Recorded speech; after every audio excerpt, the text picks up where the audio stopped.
اس کے بعد کیسے دیکھوں اس کا چہرہ، کیسے بے حرمتی کروں اس کے چہرے کی؟ میں نے تو آج تک اس کے آگے کبھی اونچی آواز میں بات نہیں کی۔ ہاں، سکینہ کر لیتی تھی کبھی کبھی، اور میں اسے ہمیشہ ٹوکا کرتی تھی۔ روتی ماں ماضی میں جا کوئی، بڑا مان تھا بھائی کو مجھ پر، میری محبت پر، اپنی محبت کی قدر پر۔ اور میں اکثر سوچتی تھی کہ جو مان بھائی کو مجھ پر ہے، کیا وہ ساری عمر نبھا پاؤں گی؟ اور میرے دل کا ڈر ایک دن سامنے آ کھڑا ہوا۔ میں وہ مان نہیں نبھا پائی سارا، اسے توڑ کر چلی گئی۔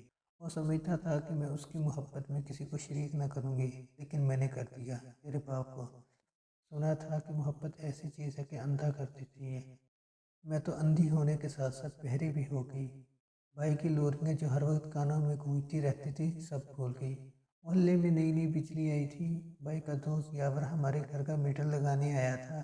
گھر میں روشنی کرتے کرتے وہ میری آنکھوں میں اندھیرا کر گیا۔ بھائی نے مجھے کبھی نہ روکا اس سے ملنے سے۔ وہ جانتا تھا کہ میں اس کو چھوڑ کر کہیں جا ہی نہیں سکتی، لیکن میں چلی گئی۔ جس رات میں زیور کے پوٹلے سنبھالے اپنے گھر سے یاور کے ساتھ بھاگ رہی تھی، عین اسی وقت بھائی کے کمرے کا دروازہ کھٹاک سے کھلا تھا اور پھر اپنے آپ ہی بند ہو گیا تھا۔ بتی جلی تھی اور پھر بجھا دی گئی تھی۔ مجھے یقین ہے کہ بھائی نے مجھے گھر سے بھاگتے ہوئے دیکھ لیا تھا اور وہ خود ہی چھپ گیا تھا۔ اس نے گھر کی ساری بتیاں بند کر دی تھیں تاکہ کوئی مجھے یہ نقب لگاتے ہوئے دیکھ نہ سکے۔ یاور کا ہاتھ میرے ہاتھ میں نہ ہوتا تو میں زمین میں ہی گڑ چکی ہوتی، وہاں ہی جیسے آج گڑ گئی ہوں۔ میں نے واپس جانا چاہا، لیکن یاور نے مجھے جانے نہ دیا، اور مرتے وقت بھی وعدہ لے لیا کہ کبھی دوبارہ اپنے گھر نہ جاؤں گی۔ تو اب کیوں وعدہ توڑ رہی ہے؟ کیونکہ میں خود ٹوٹ چکی ہوں۔ یاور نے بھائی کی زندگی کا وعدہ لیا تھا، اب تو وہ مر چکا ہے۔ آئے کیسے کیسے احسان ہے اس کے اس گھر پر۔ میری پاجیبیں آج بھی 3 بار وہی خرید چکا ہے۔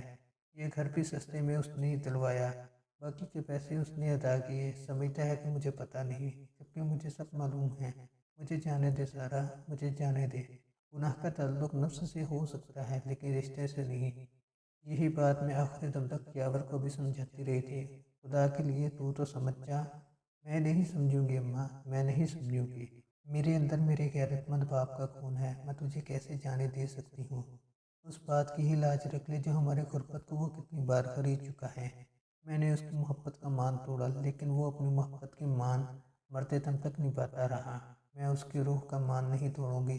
دیکھ سارا، مغرب ہونے والی ہے، جنازے کا وقت قریب آ چکا ہے، اور اگر میں نہ جانے دوں تو جاؤں گی تو میں ضرور، اور آج ہر حال میں اپنے بھائی سے ملوں گی۔ پھر گھر واپس آ کر میرا جنازہ پڑھنے کی تیاری کر لینا۔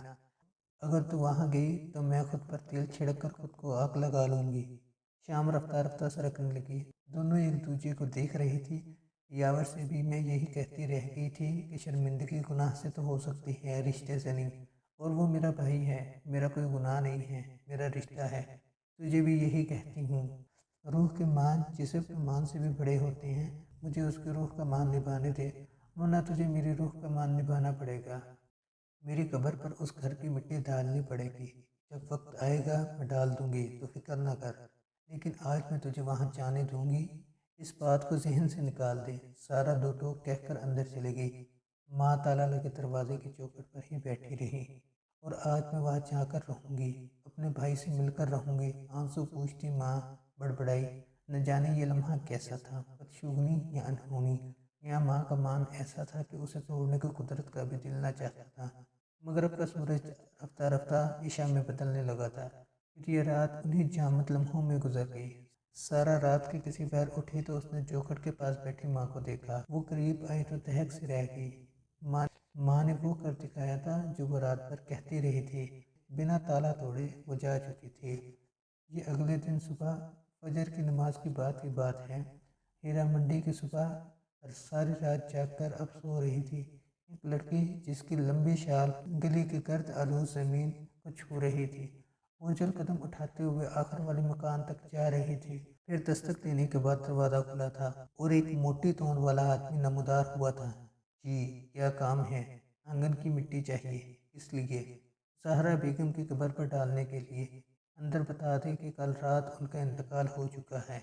آج مغرب کے بعد جنازہ ہے۔